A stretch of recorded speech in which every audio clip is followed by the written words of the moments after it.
नारायणं नमस्कृत्य नरं चैव नरोत्तमं देवीं सरस्वतीं व्यासं ततो जयेमुदीरये।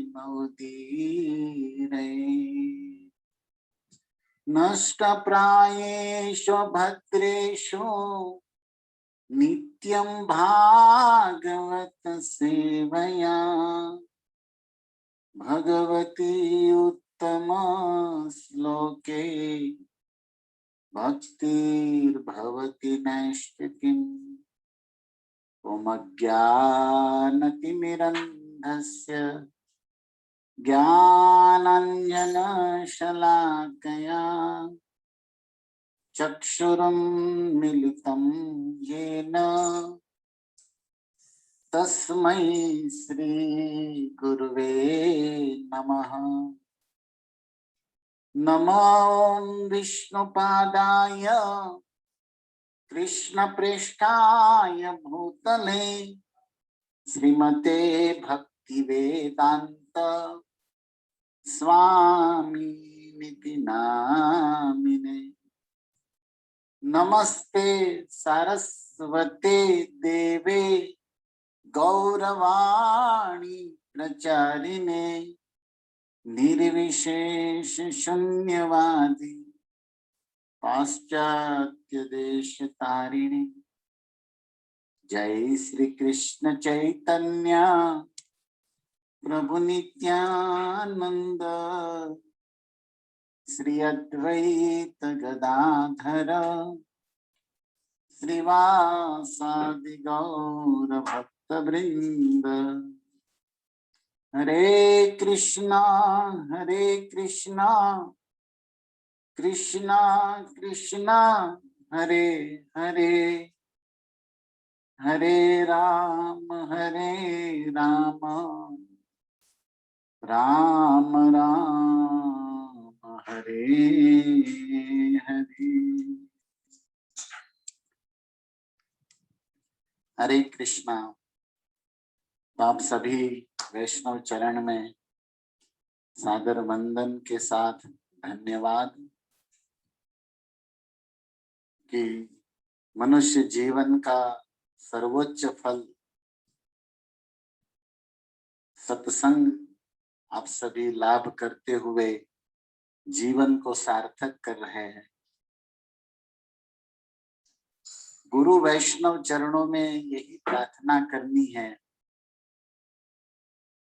कि हमारी रति मति गति प्रीति रुचि अनुराग जो भी कहिए वो कथा में लग जाए।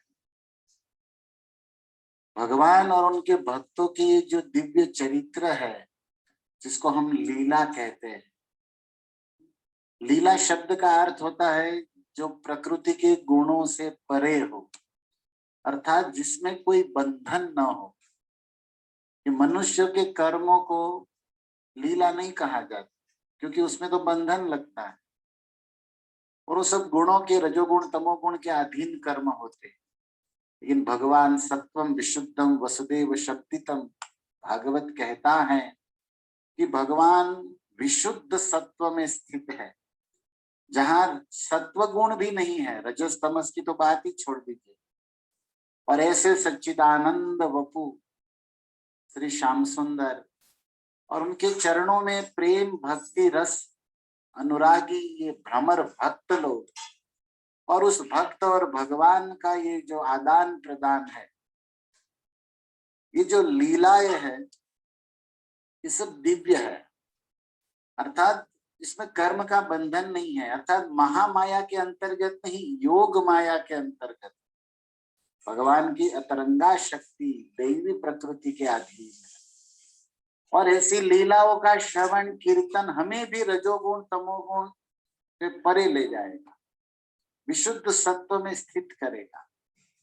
ये बहुत ही सरल और श्रेष्ठ साधना है जो हमारे श्रील प्रभुपाद और उनके पूर्ववर्ती वैष्णव षड्गोस्वामी आचार्यों ने हमें दी है।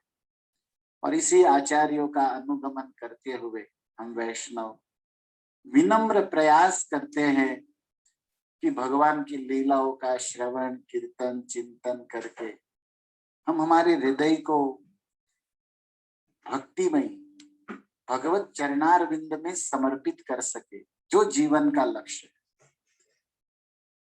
तो ये सत्संग के अंतर्गत हम नवदीप धाम श्री चैतन्य महाप्रभु की पावन पवित्र संकीर्तन रस भूमि का कथा के माध्यम से श्रवण कीर्तन कर रहे हैं। और भी वैष्णव आप लोगों को सुनाते रहते हैं भगवत लीला धाम की महिमा। तो ये बहुत बड़े सुख की और आनंद की बात है कि इससे हमारा चित्त धाम में लगा रहता है। तो हम चर्चा कर रहे थे गादिगाच्छा ग्राम, जिसका गोद्रुम द्वीप नाम है, जो कीर्तन भक्ति का स्थान है और गंगा के पूर्व तट पर जो 4 द्वीप है उसमें ये तीसरा है। पहला अंतरद्वीप, दूसरा सीमंत द्वीप, तीसरा गोद्रुम द्वीप और चौथा मध्य द्वीप, जिसकी कथा हम आप सुनेंगे मध्य द्वीप की। तो 4 द्वीप कंप्लीट होंगे और उस द्वीप की मुख्य लीलाओं का भी सार बताया जा रहा है। उस लीला में उस द्वीप में और भी बहुत सारी लीलाएं हमारे भक्ति विनोद ठाकुर आदि आचार्यों ने हमें बताई हैं। तो सभी लीला तो नहीं, लेकिन केवल उसके नाम स्मरण करते हुए कुछ प्रयास होगा हम लोगों का। तो कल आप लोगों ने सुना कि गो माने सुरभि मैया गाय और द्रुम माने वृक्ष। वो वृक्ष किसका था? अश्वत्थ का, बनियान ट्री का, बराबर। और जिसके विषय में लिखा गया है, नित्यानंद प्रभु ने कहा है, यह वृक्ष 8 किलोमीटर में फैला हुआ था, 1 योजन में। मतलब वो जो वृक्ष का जो फैलना होता है, घटादार जिसे हम कहते हैं, उनकी शाखा प्रशाखा डालियां चारों ओर से आवृत होती है, लगता है कि कोई छोटा सा पर्वत ही हो। तो वर्णन आया है हमारे गौड़ीय ग्रंथों में कि वो वृक्ष 1 योजन अर्थात 8 किलोमीटर अराउंड गोलाकार बड़ा वृक्ष था, जिसके नीचे सुरभि मैया ने इंद्रदेव के साथ गौरांग नाम जप तप करके करुणा वरुणालय महावदान्य अवतार राधा कृष्ण प्रेम मिलित तनु चैतन्य का दिव्य दर्शन और कृपा प्राप्त किया। भक्तों, और एक बात है कि ये जो वृक्ष है 1 योजन ऊंचा या फैला हुआ, अभी तो नहीं है। अभी आप जाओगे तो वहां वृक्ष और भी और छोटे छोटे बहुत सारे वृक्ष है सुरभि कुंज में और गोद्रुम द्वीप में, लेकिन यह वृक्ष तो अप्रकट हो गया। लेकिन शास्त्रों में इसका वर्णन है कि ये जो भगवान का सनातन दिव्य धाम है, अभी हमने कहा कि प्रकृति के गुणों से परे है भगवान का स्वरूप और उनका धाम दोनों।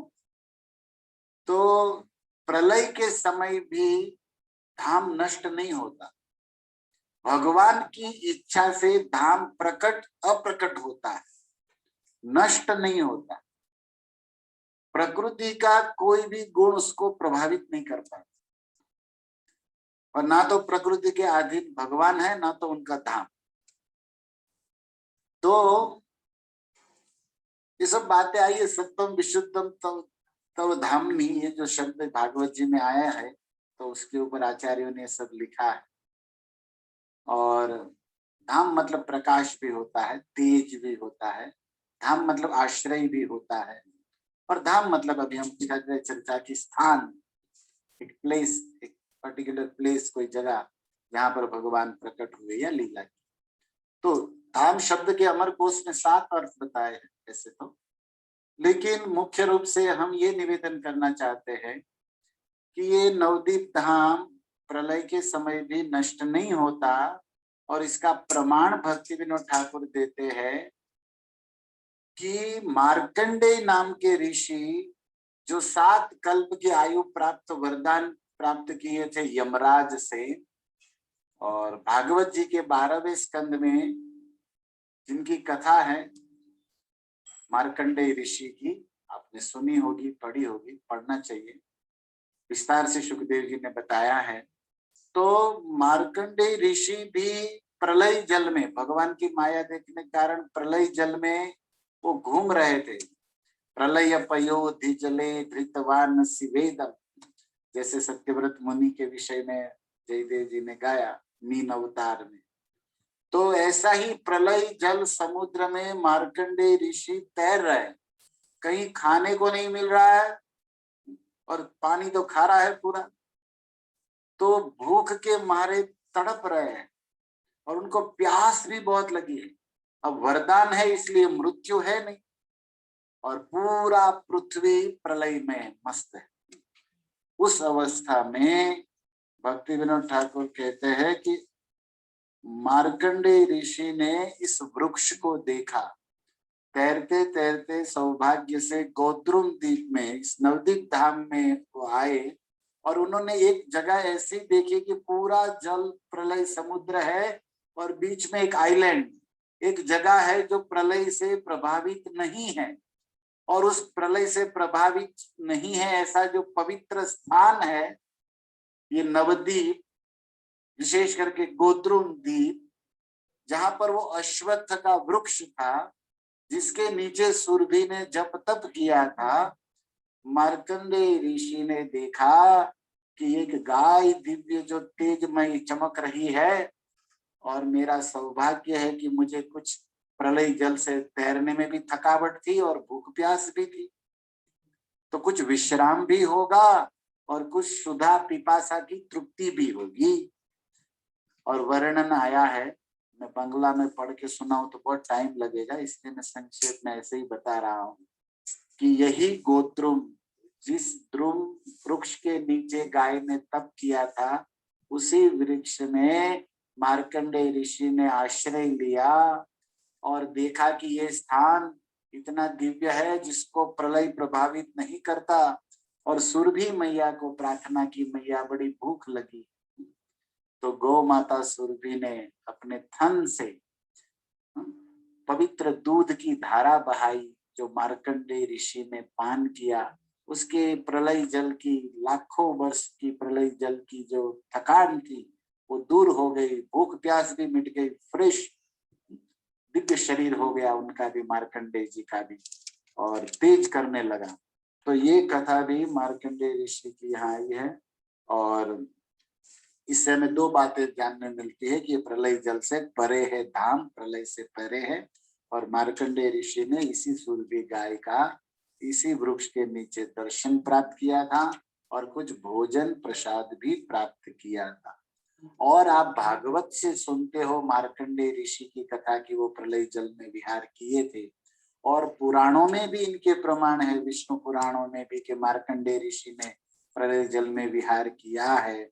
और बड़ा त्रास, प्रलय जल में तो केवल जल ही जल है और कुछ नहीं है, तो बड़ी दुखमय अवस्था थी। और उसी समय उस अश्वत्थ बन्यान ट्री के पत्ते पर मार्कंडेय ऋषि ने बाल मुकुंद का दर्शन किया था। अपने पुराणों से, सत्संगों में ये कथा सुनी होगी, महाभारत में भी ये उसका वर्णन है। और ये बड़ा प्रसिद्ध श्लोक जो भागवत की कथाएं गाने वाले भारतवर्ष के संत लोग सुनाते रहते हैं, गाते रहते हैं, करारविंदेन पादारविंदम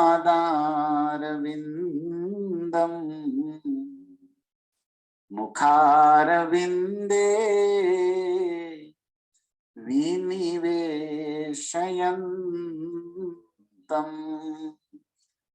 वटस्य पत्रस्य पुटेशयानम्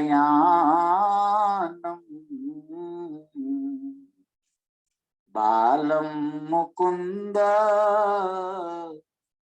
मनसा स्मरामि। वट वृक्ष, बनियान अश्वत्थ कहते संस्कृत में। वटस्य पत्रस्य पुटे शयानम, वट वृक्ष के पत्ते पर एक बालक शयानम सोया। कथम भूतम बालकम, वो बालक क्या कर रहा है? तो ये ऋषि गा रहे हैं, करार विंदे, कर मतलब हाथ, और अरविंद अर्थात कमल। अच्छा, कमल को अरविंद क्यों कहते हैं? देखो, हमारा संस्कृत साहित्य ज्ञान का भंडार है। भगवान के कमल, भगवान के नैनों की उपमा, चरणों की उपमा कमल से दी गई है कई आचार्यों के द्वारा, संस्कृत में भी और अन्य भजन संत वाणी में।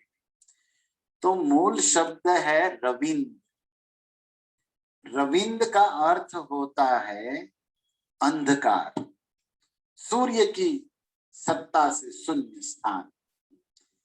तो रविंद मतलब अंधकार, डार्कनेस, और अरविंद, अ लगा दीजिए आगे, अर्थात नकार हो जाएगा, उसका अपोजिट, विरोधी शब्द हो जाएगा। रविंद मतलब अंधकार, अरविंद अर्थात अंधकार शून्य, जहां पर अंधकार नहीं।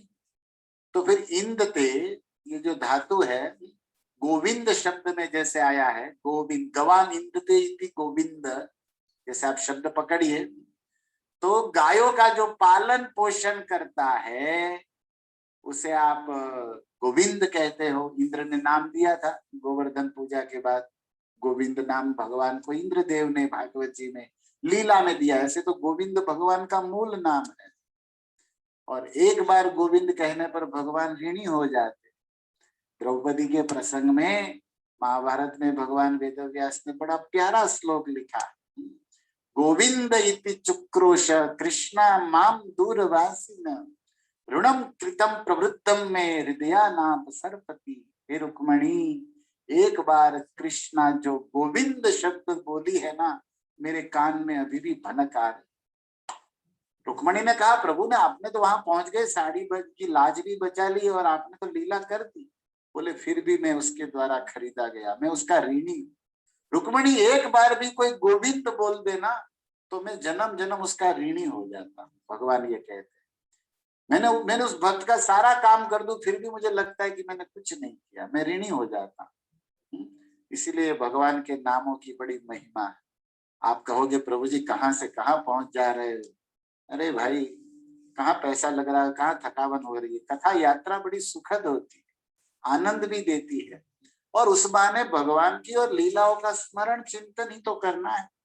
तो इंदते धातु आप सुने होंगे, पालन पोषण की बात हो रही है। अरविंद मूल शब्द है हमारा, अर्थात ये है कि कमल को, लोटस कमल को अरविंद कहते। क्यों कहते हैं?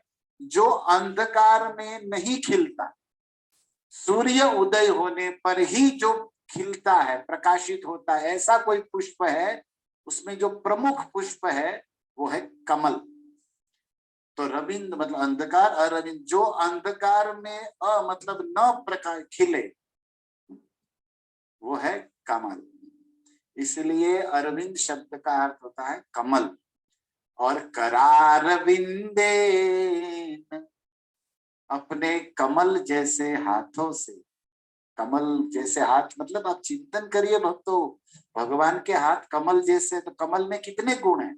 कमल कोमल होता है, सॉफ्ट होता है, बराबर, कमल सॉफ्ट होता है। दूसरा, कलरफुल होता है। अब आप समझिए, गुलाबी कलर का होता है, पिंक, भगवान की हस्त हथेलियां है ना, पिंक पिंक गुलाबी कलर की है, और एकदम कोमल है। मृदुनी कुसुमादपि, जैसे हमारे संस्कृत के श्लोकों में आया है, ब्रजादपि कठोराणी मृदुनी कुसुमादपि, कमल से भी कोमल है हमारे ठाकुर जी का श्रीअंग। तो लोकोत्तर चेतना नाम कहा गया है उस श्लोक में। कृष्ण को तत्व को कौन वर्णन करेगा कि एक उसी समय कमल से भी कोमल है, और on the spot same the time, उसी समय कृष्ण वज्र से कठोर है। यही कर कमल केशी के मुख में कृष्ण ने डाल दिया तो बेचारा पके हुई ककड़ी की तरह फट गया। कमल जैसा ही कृष्ण का हाथ है, लेकिन केशी को लावा अंगार जैसा लग रहा, जैसे धधकता लोहा मुंह में आ गया हो। केशी फट गया जल के पूरा, जैसे जैसे ग्रीष्म ऋतु में ककड़ी होती है ना, कुकुम्बर ककड़ी जो फट जाए, ऐसे फट गया, ऐसे सुखदेव जी ने लिखा। इसलिए भगवान का नाम पड़ा केशव, और इसी का वो स्थान है वृंदावन में। अंतिम लीला ब्रज की यही है। उसके बाद नारद जी आए, अक्रूर जी आए, ले गए। इसी से नाम पड़ा केशी घाट। जो अभी कुंभ लगा है हम वहीं गए थे, केशी घाट। केशी घाट वंशी वट द्वादश कानन, यहाँ सब लीला कैलो श्री नंदन नंदन। आप कहते हो तो भगवान भगवान है। करार विंदे, लेकिन यहाँ पर कमल का अर्थ कोमल, कमल का कलरफुल, सॉफ्ट भी है, और सुगंधित। कमल में बड़ी सुंदर फ्रेग्रेंस, खुशबू होती है, राइट। भगवान के हाथों में भी खुशबू है और दिव्य सुगंध है। चैतन्य महाप्रभु गंभीरा में इसी कृष्ण सुगंध के मारे तो घूमते रहते थे रात भर कि कृष्ण यही कहीं है, क्योंकि खुशबू आ रही है। पूरे वातावरण में कृष्ण के श्री अंग से हमारे गुरुदेव भगवान सुनाते हैं कि केसर, कस्तूरी, मिश्रित कपूर की बड़ी प्यारी सुगंध निकलती रहती है और पूरे विश्व को कृष्ण विमोहित, मोह में डालते रहते इसी सुगंध से। लेकिन इसी कृष्ण को हमारी राधा रानी अपनी खुशबू से मोहित कर देती है। ये भी चैतन्य चरितामृत में लिखा है। तो करार विंदे, मार्कंडे ऋषि इसी वट वृक्ष पर अपना बाल गोपाल स्वरूप कृष्ण का देख रहे। तो वर्णन सुन रहे हैं हम लोग, व्याख्या में चले गए। हमें आनंद आता है श्लोकों के शब्दों की लीलाओं में सिद्धांत के अर्थ व्याख्या करना। यही तो सत्संग है। करारविंदे पादारविंदम, पद मतलब चरण, और अरविंद तो चरण भी कमल जैसे। तो खुशबू भी है, कोमलता भी है, सब गुण जो कमल में है सब भगवान के श्री अंगों में। तो हाथ से चरण पकड़े भगवान, वट के पत्ते पर सोए। एक देखिए पूरा क्या वर्णन है। पूरा विश्व ब्रह्मांड जिनके एक रोमकूप में समा जाता है और इनकी एक श्वास से करोड़ों ब्रह्मांड प्रकट होते हैं, वे भगवान क्या बाल माधुरी लीला कर रहे हैं कि एक वृक्ष के पत्ते पर समा गए। इसलिए तो भगवान गीता में कहते योमा पश्यति सर्वत्र, सर्वत्र मयि पश्यति। अर्जुन, वही व्यक्ति पश्चित, वही देखता है जो सब में मुझे देखता है और सबको मुझ में देखता है। अब चक्कर में आने वाली बात है। भगवान कहते हैं कि सबको मुझ में देखो और मुझको सब में देखो। हमको दोनों समस्या है, मोतिया बिंद है, ना सब में दिखता है ना मंदिर में भी नहीं दिखता भगवान। कुछ दूसरा भूसा भरा है दिमाग में, क्या करे। इसलिए ये सत्संग है ना, हमारे बुद्धि का ट्रीटमेंट हो रहा है। ये जो कथा है not only instruction, it is a treatment. ये हमारा ट्रीटमेंट होता है, इससे हमारा फ्रेश होता है, फिर हमें श्रद्धा समर्पण की संपत्ति प्राप्त होती है जो हमें कृष्ण चरण कमल तक ले जाती है। मार्कंडे ऋषि गा रहे हैं, करार विंदे न पादार विंदम।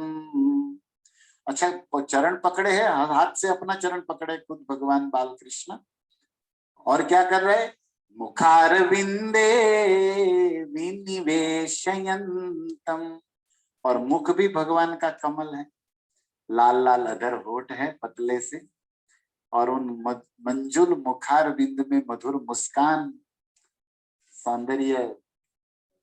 भगवान ये सुधा, सौंदर्य सुधा रसपान प्रेमी जनों को करा रहे हैं। तो हंसते हुए मुख कमल में हाथों से पकड़ा हुआ अपने चरण कमल का अंगूठा मुंह में चूस रहे, विनिवेश यंत्र, मुंह में डाले हुए। इस पर भी हमारे संतों ने एक प्रश्न खड़ा कर दिया। भक्तों, संतों ने कहा कि भाई कृष्ण सर्वविद वेदांत सार शिरोमणि, वेदांत कृत वेद विदाय वचाहम, सर्वज्ञ भगवान, भागवत जिसे अभिज्ञ कहता है, सब कुछ जानने वाले, भूत भविष्य वर्तमान। वे भगवान कोई भी कार्य अनर्थक निरर्थक तो करते नहीं, उसके पीछे कुछ कारण तो जरूर होता है। तो फिर मुंह में क्यों डाल रहे अंगूठा? तो भगवान ने सोचा, देखो संत लोग भगवान की ओर से वकालत कर रहे हैं। जिससे मिलता जुलता एक और श्लोक है वैष्णव के सभाओं में, इसकी चर्चाएं होती कि भगवान ने सोचा कि ममांग्री राजीव पिबंति किम, भाई सब लोग मेरे चरण कमल में ही पड़े रहते। विहाय पीयूष रस मुनीश्वरा ममांग्री राजीव रस पिबंति किम। हमारे ठाकुर जी ने सोचा कि ये सारे दुनिया के महापुरुष, सब साधु संत, देवता, ऋषि, मुनि, ये सब कुछ छोड़ के मेरे चरणों में ही पड़े रहते, मेरे चरणों की कामना करते, मेरे चरणों को देखने के लिए, छूने के लिए, उसमें आश्रय लेने के लिए तप जप करते रहते। तो भाई मेरे चरण में ऐसा कौन सा रस है कि जिसके लिए देवता, जिसके लिए सब साधु, जिसके लिए महादेव अमृत छोड़ के विहाय पीयूष रस मुनीश्वरा, ये मुनियों के ईश्वर महादेव या नारद आदि या सुखदेव आदि, ये जो महाजन लोग अमृत को, सुधा को छोड़ के मम अंग्री रज रस पिबंती, मेरे चरणों के रस को पीते रहते। सारंगाणाम पदाम्बुजम, भागवत में आया ना श्लोक, श्रीयो निवासो उत्स्योरु, श्री सौंदर्य जिनके मुखारविंद की शोभा, बाहवो लोकपालानाम सारंगाणाम पदाम्बुजम, बड़ा प्यारा श्लोक। तो ये भ्रमर की तरह मेरे चरणों में कमलों का रस पीते रहते। तो चलो भैया मैं खुद ही देख लूं कि मेरे चरणों में कौन सा रस, जिसके लिए संत लोग अमृत छोड़ के इसके पीछे पड़े। इसी आशा, इसी कौतूहल बाल गोपालम, इसलिए बाल गोपाल ने अपने ही हाथ से अपने मुंह में अपना ही अंगूठा धर दिया और लगे चूसने के, भाई देखो कि मेरे चरणों में क्या रस। अरे भाई ये गंगा आदि जितने पवित्र तीर्थ है आपके चरणों से ही तो निकले हैं, तुलसी भी तो आपके चरणों में ही तो निवास करती है। तो भगवान के चरणों की महिमा का ये व्याज स्तुति वाला श्लोक है। तो मार्कंडेय ऋषि के द्वारा ये सब श्लोक बोले गए, स्तुति की गई नवदीप धाम की। ये सब वर्णन भक्ति विनोद ठाकुर ने बड़ा सुंदर किया है।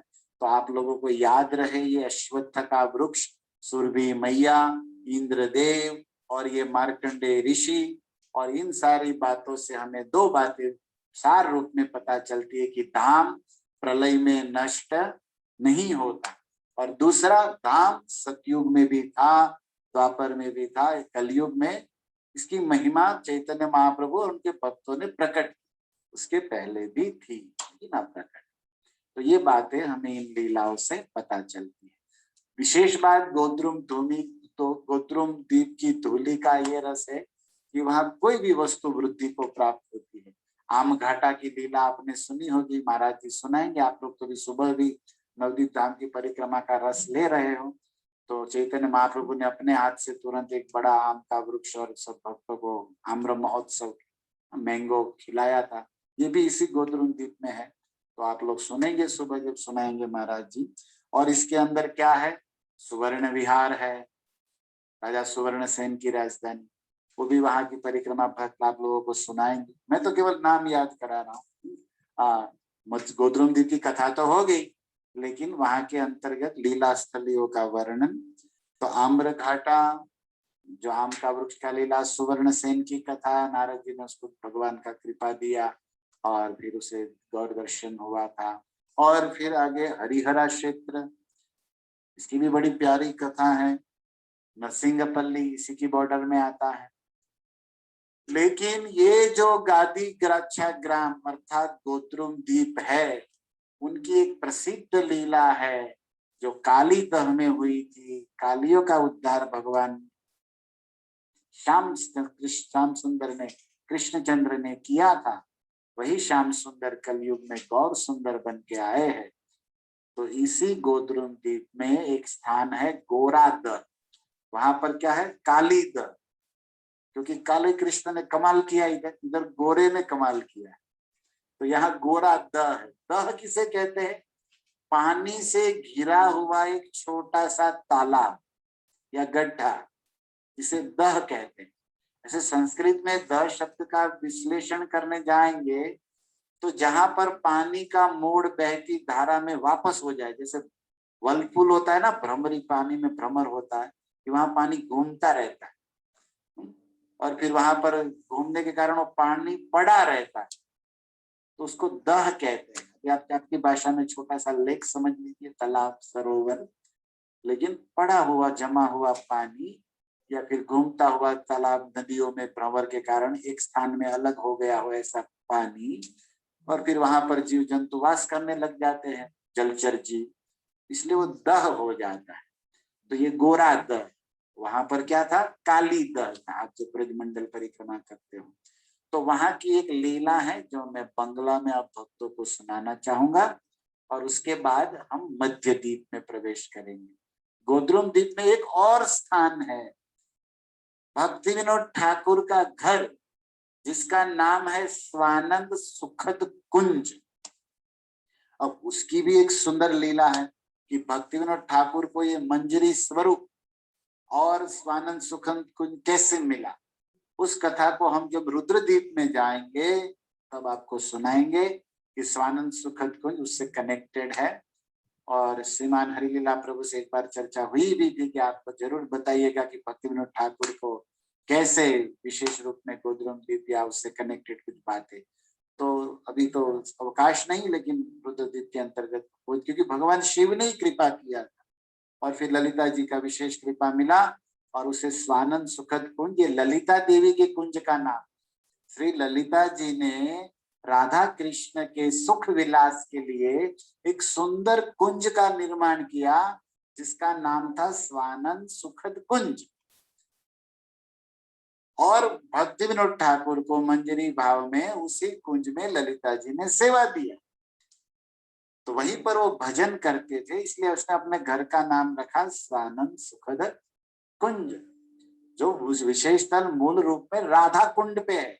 राधा कुंड पे अष्ट सखियों के 8 कुंड बने हुए हैं, उसमें एक ललिता जी का विशेष प्रधान कुंज है, कुंड में तट पर कुंज। तो ये सब हमारे गौड़ीय वैष्णव की मधुर बातें हैं जो अन्यत्र कहीं बहुत कम सुनने को मिलती है। लेकिन अभी हम गोरादह की बात करेंगे, फिर मध्य द्वीप की आज कथा सुनाएंगे थोड़ी संक्षेप में। तो एक ग्रंथ है, ये भी एक जानना जरूरी है आप लोगों को, प्रेम विवर। उस ग्रंथ का नाम क्या है, प्रेम विवर। और इस ग्रंथ के रचयिता है श्री जगदानंद पंडित। चैतन्य महाप्रभु के अतरंग प्रिय पार्षदों में पूरी धाम की लीला, अंत्य लीला सुनेंगे चैतन्य चरितामृत में, तो एक नाम बार बार आएगा, वो है जगदानंद पंडित। और जगदानंद पंडित चैतन्य महाप्रभु के साथ साथ नवद्वीप में और साथ साथ जगन्नाथपुरी में भी थे, और उन्होंने बहुत सारी लीलाओं के साक्षी है, भाग लिया है, देखा है, अनुभव किया है, और कृपा करके कुछ लीलाओं का उन्होंने वर्णन किया चैतन्य महाप्रभु की गौर लीला का, और उस ग्रंथ का नाम दिया प्रेम विवर्त।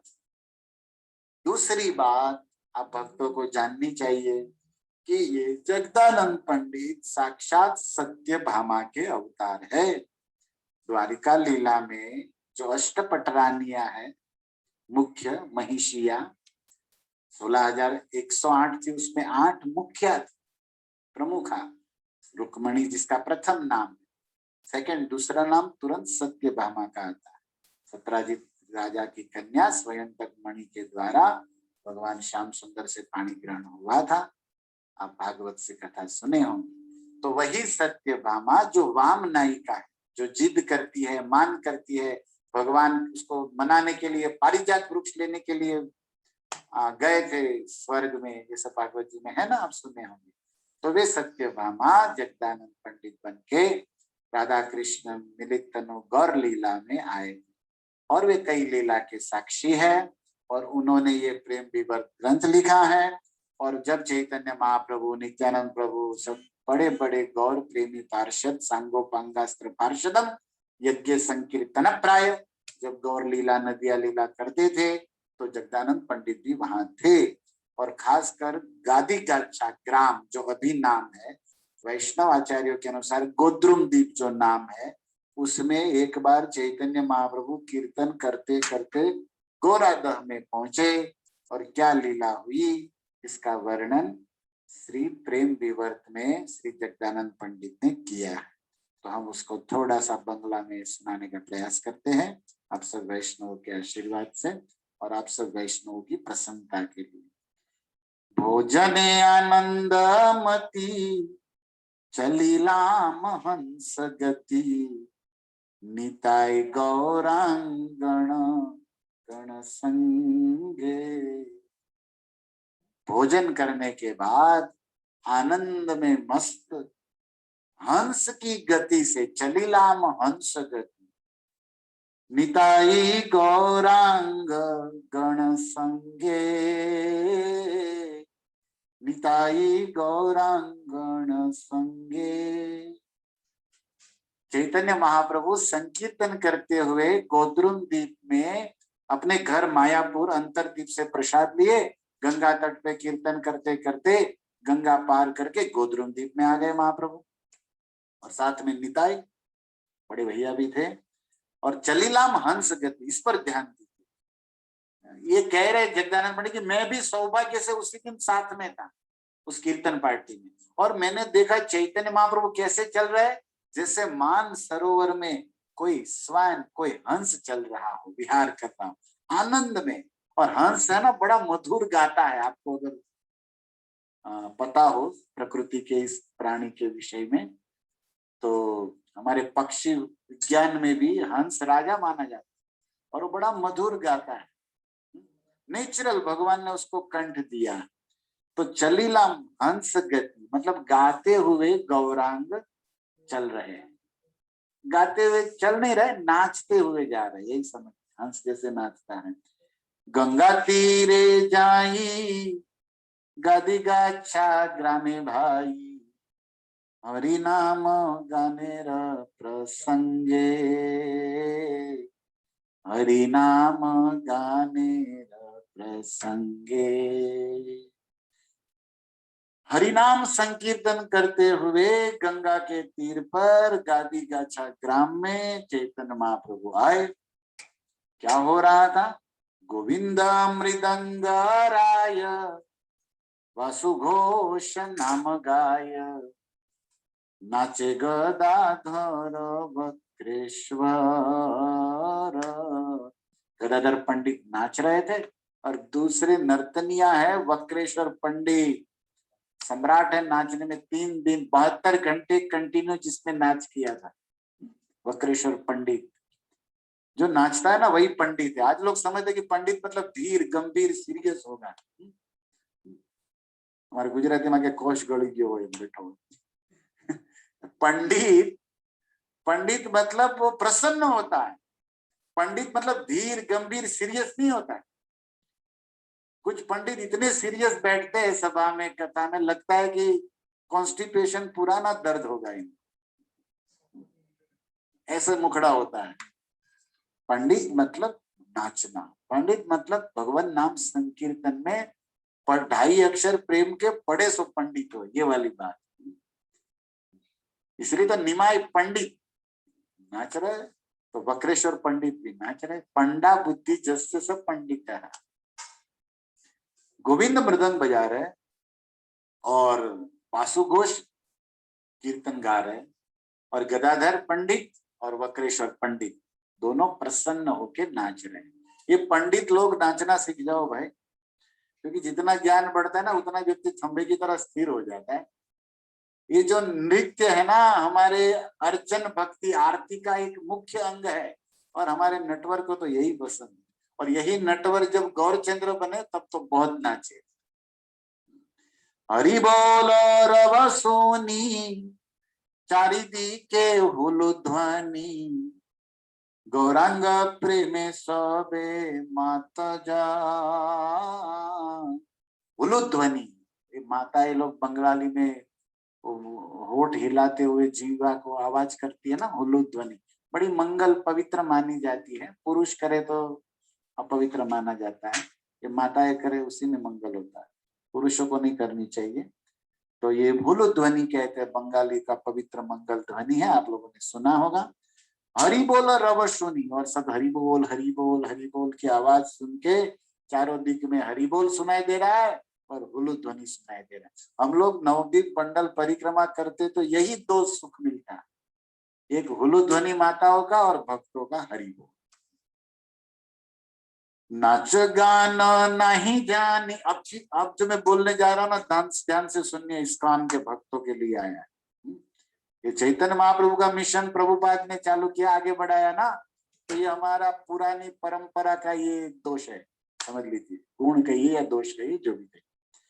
नाचे गाना नहीं जाने, ध्यान से सुनिए, बंगाली है लेकिन हिंदी भी समझ में आएगा, हिंदी वालों को और गुजराती वालों को तो बराबर समझ में आएगा, गुजराती जैसा ही है। नाच गाना नहीं जाने, तबु नाचे उद्धव पानी, गौरांग नाचाय अंगे पशी। एक तो नाचना नहीं जानते, दूसरा गाना नहीं जानते, फिर भी रहते नहीं नाचे बिना गाए। ये हम लोगों के लिए ही बात हो रही है, हम लोग इस्कॉन के भक्त लोग भी कूदना जानते, नाचना नहीं जानते। नाचना तो एक भाव भंगी के साथ कलात्मक एक बड़ा ऊंची वस्तु है, कि जो शब्द बोले जा रहे हैं उस भाव भंगी से आंखों के नैनों को मरोड़ना और अंगों को भी इस तरह धुलाना, ये तो एक ऊंची कला है। हम लोग तो केवल कूदना जानते हैं, बस हाथ हिलाना और पैरों से कूदना। कोलेस्ट्रॉल थोड़ा घट जाए और कोई फायदा हो तो न हो दूसरा, लेकिन कोलेस्ट्रॉल तो जरूर घटेगा। तो देखो ये पुराना दर्द है। हमारे चैतन्य महाप्रभु के साथ भी जो लोग थे उसका वर्णन गदाधर, ये क्या नाम, जगदानंद पंडित कर रहे हैं। नाच गाना नहीं जाने, जानते नहीं है क्या गाना क्या नाच, मतलब राग कला इतना ठीक नहीं तो सबका, कुछ कुछ का है, सबकी बात नहीं हो रही, लेकिन कुछ ऐसे है।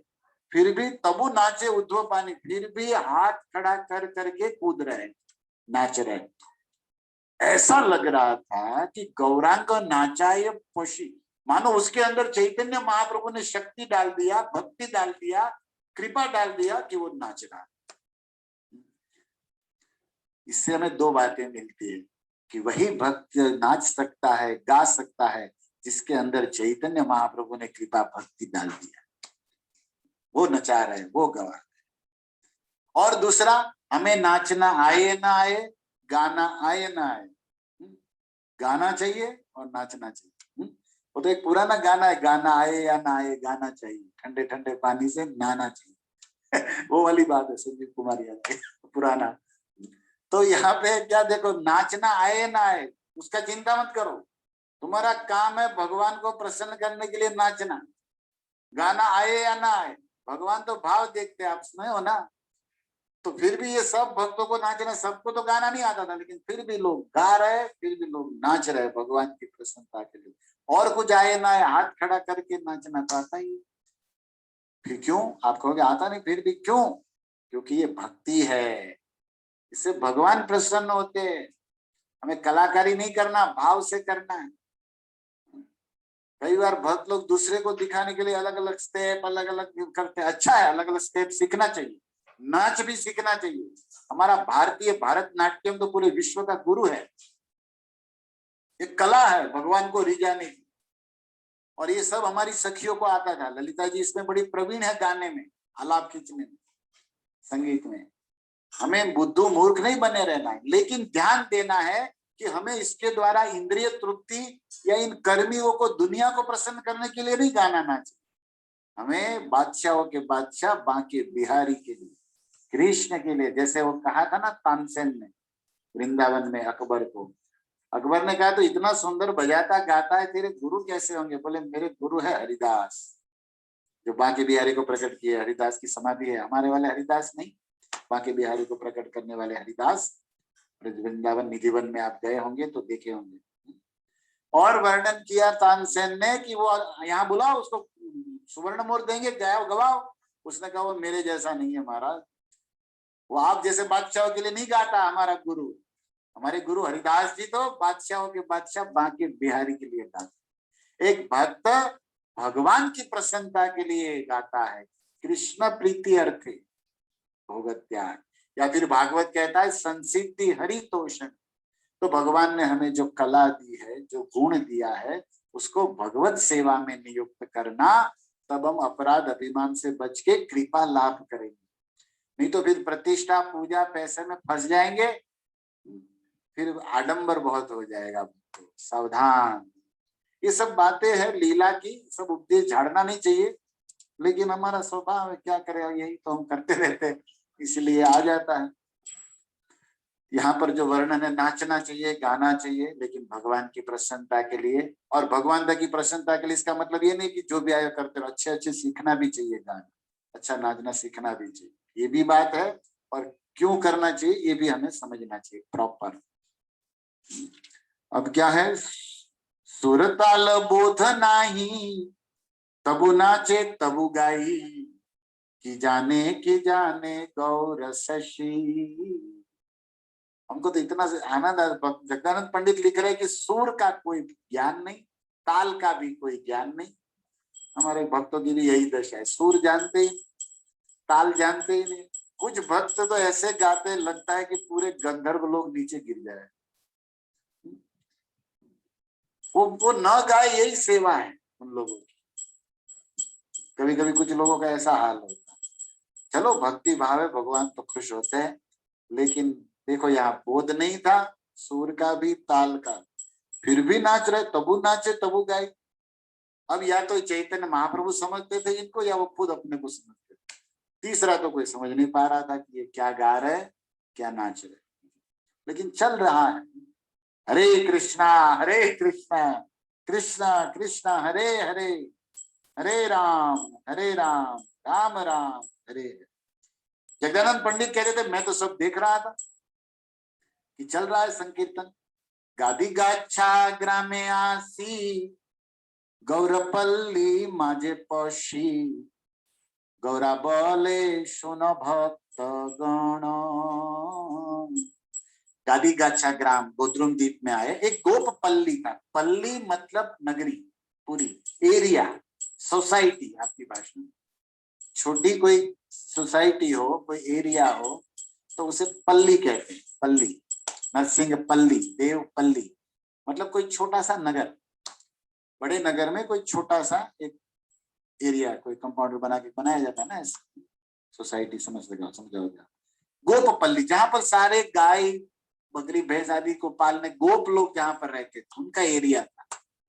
और गौरा बोले सुनो, चैतन्य महाप्रभु ने कहा सुनो सुनो, संकीर्तन करने वालों भक्त सुनो। क्या सुने भाई, दहकुले विचरण अजि मोदेर विचरण, वृक्ष मूले करीब शयन। मैं इस वृक्ष के नीचे विश्राम करूंगा। बहुत हो गया संकीर्तन। ये सुंदर वृक्षों से घिरा हुआ ये स्थान, और बीच में ये सुंदर तालाब जिसमें पानी था, और पानी को स्पर्श करके हवा बह रही थी, बड़ी शीतल थी, और ऊपर से वृक्षों का बड़ा छाया था, शेडो, तो उसमें बड़ा सुख मिल रहा था। चैतन्य महाप्रभु गौर चंद्र को कृष्ण चंद्र वाली लीला वृंदावन यमुना तीरा याद आ गई, जो गैया चराते हुए वृक्षों के नीचे भगवान विश्राम करते थे सखा मंडल के साथ। वो भाव प्रकट हो गया। उसने कहा मैं तो इसी वृक्षों के नीचे शयन करूंगा।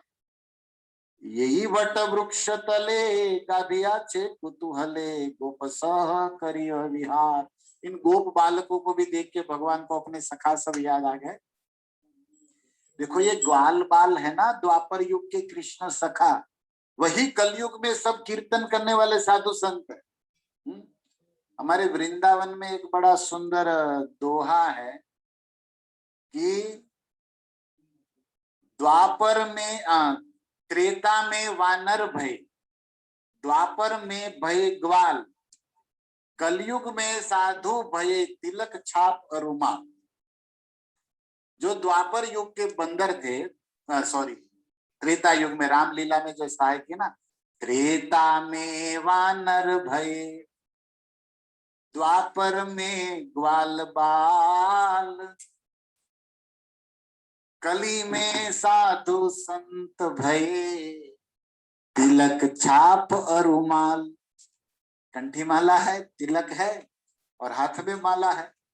ये साधु संत क्या है, बोले द्वापर के ग्वाल बाल है और त्रेता के बानर है। हरे कृष्णा कृष्णा हरे हरे, हरे राम राम राम हरे हरे। हम भक्तों को कोई गाय जैसा कहे, कोई बैल जैसा कहे, कोई वानर जैसा कहे, चिंता नहीं करनी चाहिए। कीर्तनीय सदा हरि। हम लोग गाय जैसे हैं, हम लोग वानर जैसे हैं कि राम, हम सब राम के हैं, कृष्ण के हैं। तो साधु संतों को ये कर्मी लोग ऐसा बोलते रहते ना, हमको चिंता नहीं करनी चाहिए, हमें अपना काम करना चाहिए, कीर्तनिया सदा हरि करते रहना चाहिए। बहु गोपगण आइल दधी छाना ननी दिल पथश्रम नारहिल आर नारहिल आर। कुछ ग्वाल बाल वहां पर आए चैतन्य महाप्रभु को देख के। गैया चल रही थी आजू बाजू में, गाय भी कान खड़ा करके मुंह जो चबाती मतलब घास चबा रही थी, वो रुक गई और चैतन्य महाप्रभु की सौंदर्य माधुरी को देखने लगी। मानो गैया भी पहचान गई अपने पुराने यार कि ये जो काला है वो गोरा बन के आया है। तो सब गैया खुश, ग्वाल बाल खुश, चैतन्य महाप्रभु भी खुश। और संकीर्तन करने से थोड़ा थकान था तो वृक्ष के नीचे सब विश्राम भी हो गया। और सब ग्वालों ने क्या किया, अपने अपने मटके निकाले और उस मटकों में दही था, मक्खन था।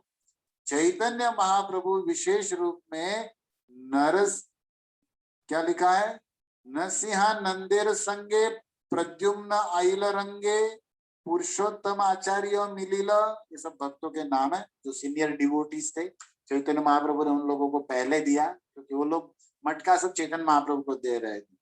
और मृदंगेर वाद्य रवे गृह छाड़ी आइल सवे हरिध्वनि गगने उठिल। और कुछ भक्त अभी भी कीर्तन कर रहे थे तो उस कीर्तन को सुन के आजू बाजू वाले लोग भी आने लगे। ग्वाल बाल की पूरी बस्ती थी और विशेष बड़े बड़े भक्त का नाम जो 2-3 का दिया गया। जगदानंद पंडित का मैं भी वहीं था, सब देख रहा था इस लीला। और विशेषकर चैतन्य महाप्रभु क्या जानते हैं, परम पूज्य राधा रमन महाराज जहां पर सुनाते थे हम लोगों को कि चैतन्य महाप्रभु वो जो दही होता है ना, मटके में दूध डाल के फिर उसमें रात में जो जामुन डाल देते हैं तो दही जम जाता है इसमें। और वो जो मलाई निकाला हुआ दूध की बात नहीं है, मलाई मिश्रित दूध, दूध को गर्म करने पर ऊपर मलाई हो जाती है और उसमें दही डाल दो तो दही में भी मलाई रहती है। उस मलाई को जो ऊपर ऊपर का मलाई चैतन्य महाप्रभु वो बहुत पसंद करते। दही के ऊपर जो मलाई होती थी महाप्रभु को बहुत प्रिय था। तो उसको मलाई, हम लोग कहते हैं ना मलाई मार के दूध दो भी या दही दो लस्सी दो तो मलाई ऊपर होती है। ये सार होता है दूध का, ऐसे सार होता है मलाई, दही का सार है मलाई। चैतन्य महाप्रभु को बड़ा अच्छा लगता था, प्रिय लगता था। तो सब गोपाल आए चैतन्य महाप्रभु के लिए। भीम नाम में एक गोप, एक परम उदार, वो बड़े उदार दिल वाला था एक गोप बालक जिसका नाम था भीम। ये अर्जुन के भाई भीम की महाभारत वाला भीम नहीं, ये गोद्रुम द्वीप वाला भीम है। लेकिन भीम कैसा था, बोले दिल का दरिया था उसके पास, बड़ा उदार व्यक्ति, कंजूस नहीं था, कृपण नहीं था, दिल वाला था। तो क्या किया, अग्रसर हैया बोले सुनह गौराण, आगे आया उस गोप बालकों के आगे आया वो भीम नाम का दिल वाला गोप पड़ा। अमार जननी श्यामा गोयालिनी धन्या गंगा नगरेर साधु गोयालेर कन्या। गंगा नगर में एक साधु गोपाल की गाय चराने वाले गोपाल की कन्या है मेरी माँ, उसका नाम है श्यामा। भीम बोल रहा है, देखो भगवान गौरांग जो वृक्ष के नीचे चैतन्य महाप्रभु बैठे थे, उस भीम नाम के गोप ने कहा कि मेरी माँ का नाम है श्यामा, श्यामा को नाम है मेरी माँ। और वो श्यामा एक गंगानगर अंतरद्वीप में आता है जहाँ चैतन्य महाप्रभु गंगा टोली पढ़ने जाते थे ना गंगादास पंडित के यहाँ, गंगा पृथुकुंड के पास है गंगानगर। बोले वहां रहती थी मेरी माँ जब छोटी थी, शादी नहीं हुआ था तब। और वहां पर वो एक गोपाल की मतलब एक गाय चराने वाले की बेटी थी। और आप भी तो वहां के हो अंतरद्वीप के, सची माता का घर भी तो अंतरद्वीप में है, निमाय का घर।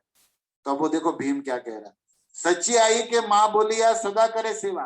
तब मेरी माँ श्यामा, हे गौरांग महाप्रभु, आपकी माँ सच्ची के आंगन में आती थी और आपकी माँ सच्ची जो भी बोलती थी आपकी सेवा कर देती थी, आपके आंगना साफ कर देना, झाड़ू बुहार देना, गंगा जी से पानी ला देना, ये सब सेवा मेरी माँ ने आपके घर में किया है।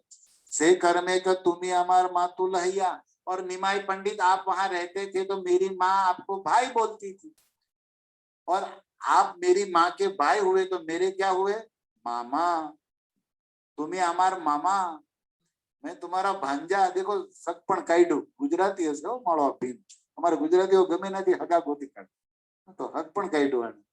गोद्रुम द्वीप में चैतन्य महाप्रभु से रिश्ता जोड़ना, कि मेरी माँ श्यामा है, वो गंगानगर में रहती थी जहाँ आप पढ़ते थे, और वो आपको भाई बांधती है, आपको भाई बोलती है, आप उसको जानते भी हो प्रभु जी, तो मैं उसका बेटा हूँ भीम, तो आप मेरे मामा हुए। और मामन घर केटले दीवा बड़े एटले, बोला क्या आपने गुजराती, बोले मामा अभी मैं आपको छोड़ूंगा नहीं। क्यों? चल मामा मोर घरे चलो दल लैया, अपने सारे कीर्तन पार्टी को लेकर मेरे घर चलो, मेरा घर इधर ही है पास में, मेरी माँ बड़ी खुश हो जाएगी, और वहां जाके आप कीर्तन करो ताकि मेरा घर भी पवित्र हो जाए। और जब आप कीर्तन करोगे मेरे घर आओगे तो मैं और मेरी माँ आप भक्तों को दधी दूध याते किचू राखिया छे माँ, मेरी माँ ने बहुत सारा दही, बहुत सारा दूध, मक्खन, मलाई निकाल के रखा है, सब खाइए और आप सब आओ हमारे घर पे और भोजन करो। ये भीम गोप कह रहे हैं। चैतन्य महाप्रभु तो प्रेम निमंत्रण को सुन के प्रसन्न होके बोले चलो, तुरंत तैयार महाप्रभु। तो नाछाड़े हैया अबे सकले धरिला, गौर प्रेम गौरा गोप गृह ते चलीला। प्रेम से चैतन्य महाप्रभु गोप बालकों के घर के लिए चल दिए। और श्यामा गोयालिनी तबे हुलू ध्वनि दिया। श्यामा ने देखा कि निमाय, दादा निमाय हमारे घर आए हो। वो तो प्रसन्न हो गई, जैसे मेघ को देख के मोर नाचने लगता है। मारू मन मोर बनी थनगाट करे, करने लग गई ये। और क्या किया? हुलू ध्वनि बोलने लगी, प्रेम आनंद से पवित्र हुलू ध्वनि। सकल के गोयाल धरे दिल बसैया, बोले सब यहाँ पर विश्राम करिए और मैं सबके लिए लाती हूँ बड़ा बड़ा दूध का दही का मटका। श्यामा बोले पंडित दादा केमन आछे माँ। थोड़ा बंगला भी सुनिए। श्यामा गोयाली ने बोला, श्यामा बोले पंडित दादा, निमाई को क्या कहा चेतन में? पंडित दादा। बंगला में दादा कहते हैं ना, हमारे गुजराती में कहना अंकल, चाचा, काका केम छो।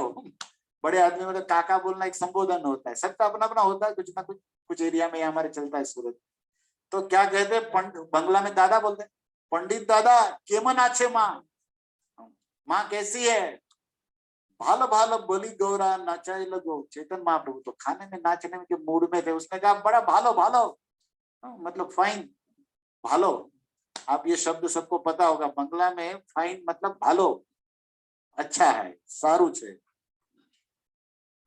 काला पत्ता पाती श्यामा दधी शीरो दिल, केले के पत्ते बिछाए गए और दूध दही मक्खन मलाई। भक्त गण लैया निमाय भोजन बसी धीर, निमाय पट्टी पे बैठ गए, भोजने समापी चले सही दहेर तीरे। भोजन करने के बाद चैतन्य महाप्रभु ने कहा हम उसी वृक्ष के नीचे, उसी पानी सरोवर के दह के पास जाएंगे, क्योंकि वहां पर बड़ा ठंडा लग रहा है, बड़ा सुख मिल रहा है, भोजन हो गया ना, तो हरिगुण कीर्तन करते करते धीरे धीरे वहां जाएंगे। तब तक एक रामदास नाम का गोप खड़ा हो गया, उस बस्ती का जो था। रामदास गोपासी करे निवेदन, सुनिए निमाय पंडित दादा, आप उस दह के पास, उस सरोवर, उस लेक के पास जा रहे हो ना, लेकिन उससे दूर रहना। क्यों? क्योंकि दहेर जले पान नहीं करेगा भी गण, एक भी गाय उस सरोवर का पानी नहीं पीती है। क्यों क्यों क्यों? चेतन महाप्रभु ने कहा तो दहे नक्र भयंकर बेड़ाई दहेर जले। उस दह में, उस लेक में, उस सरोवर में एक विशाल क्रोकोडाइल, एक मगर, एक घड़ियाल, क्या कहते हैं आप, मगर, नक्र, वो बड़ा क्रोकोडाइल रहता है और कितनी गायों को खा गया है जो पानी पीते, पानी में छुप के रहता है, और जो पानी पीने जाता है आवाज सुन के आके उसको पैर पकड़ के अंदर ले जाता है, जैसे गजेंद्र को ले गया था ना वो मगर, आप भागवत में सुनते हो। जलना खाइया गाभी, कोई भी गाभी वहां पानी नहीं पी सकती, और पाए पिए जाए तो रह नहीं पाती, क्योंकि वो मगर खींच के ले जाता है। ताशुनी गौरा करे नाम कीर्तन, कीर्तन आकृष्ट नक्र तत्क्षण। चेतन महाप्रभु ठीक है देख लेंगे उनको भी। और वहां जाके बढ़िया से कीर्तन हुआ। अब उस चैतन्य महाप्रभु का कीर्तन तो क्या कहा लोचनदास ठाकुर, पशु पाखी जुरे पाषाण विदरे, सुनियार गुण गाथा। चैतन्य महाप्रभु का कीर्तन तो पत्थर को भी पिघल देता है, पिघला देता है, इतना प्रेम है। वो आकृष्ट हो गया, मक्र नक्र, रह नहीं पाया पानी के अंदर। और चैतन्य महाप्रभु उसी दह के, उसी सरोवर के पानी के पास कीर्तन कर रहे थे। शीघ्र करी उठी आयला गोरा पाए, चैतन्य महाप्रभु के चरणों के पास जबरदस्ती जोर से वो नक्र फास तेज गति से आया, पदस्पर्शे देव शिशु परिदृश्य है, और चैतन्य महाप्रभु को चरण छुया, चरण छूते ही वो मगर शरीर गायब और एक दिव्य देवता का शरीर धारण कर लिया। सूर्य जैसा तेज चमक रहा था, आभूषण गहने पहना हुआ एक देव कुमार, मगर गायब हो गया, मगर का रूप अदृश्य। देखो ये जगदानंद पंडित लिख रहे हैं, शीघ्र करी उठिया आइला गौरा पाए, वो चैतन्य महाप्रभु के चरणों के पास आया, पदस्पर्शे देव शिशु परिदृश्य है, और चरण करते स्पर्श करते ही वो देव शिशु हो गया। कांधे से ही देव शिशु करे न स्तवन, और स्तुति करने लगा, निजे दुख कथा बोले आर करे रोदन, रोने लगा, नयनम गलदश्रु धारिया होने लगा, स्तुति करने लगा। तब देव शिशु बोले, प्रभु भालो कहिले, आपने मेरे पर बड़ा कृपा किया, मैं अपने दिव्य स्वरूप में आ गया। तो चैतन्य महाप्रभु ने पूछा, अरे तो मगर था, ऐसा कैसे हो गया? और सब संकीर्तन बंद हो गया, सब लोग भक्त लोग भी देखने लगे। तब वो देव शिशु अपनी कथा बोलने लगा, अपनी कहानी। क्या बोला देव शिशु? अब देखो ये स्टोरी जल्दी हमको पूरा करना है, नहीं तो इसमें बहुत सारी बातें याद आ जाती। जैसे आप रामायण में पढ़ते हो, अहल्या भगवान के चरणों को छूते ही पत्थर में से एक दिव्य स्त्री हो गई, है ना। आप भागवत में पढ़िए, अजगर, चैतन्य नंद बाबा जब यमुना में स्नान करने उस अध्याय में, वो अजगर भगवान के चरण को छूते ही दिव्य शरीर प्राप्त हो गए। भगवान के चरणों की क्या शक्ति है, उसकी भक्ति की क्या महिमा है, ये बहुत अद्भुत बातें हैं भगवान के चरणों की। इसलिए तो गोपिया कहती है, प्रणत देहिना पाप कर्षणम तृणचरानुगम श्रीनिकेतनम फणी फणार्पितम ते पदाम्बुजम। तो ये सब याद कर सकते हो आप भक्त लोग, मैं जस्ट हिंट दिया आप लोगों को।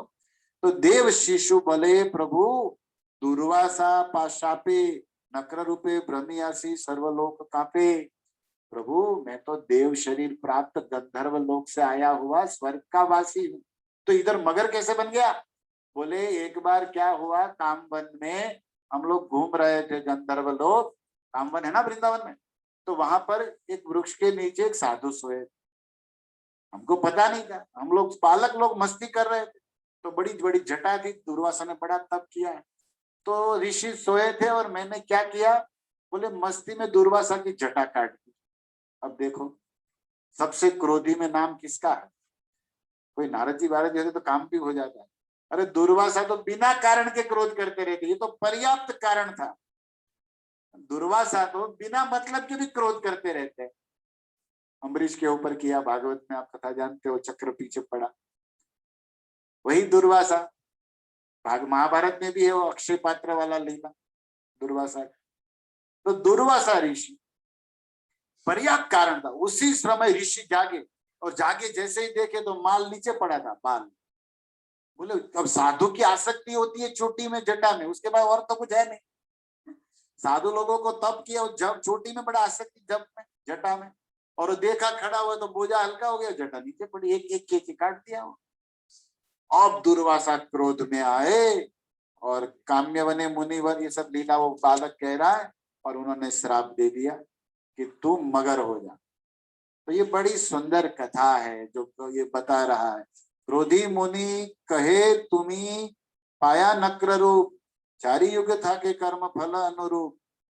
मैं रोने लगा, प्रभु मुझे मगर नहीं बनना, मैं देवताओं का दिव्य शरीर प्राप्त किया हूँ, और जो मगर बन के पानी में सड़ना नहीं, मेरे को मांस खाना। बोले नहीं नहीं, तुमको जाना पड़ेगा। बहुत रोया, बहुत स्तुति किया। तो साधु का क्रोध भी तो प्रणाम अंत तक ही होता है ना, प्रणाम करने पर साधु क्षमा भी कर देता है।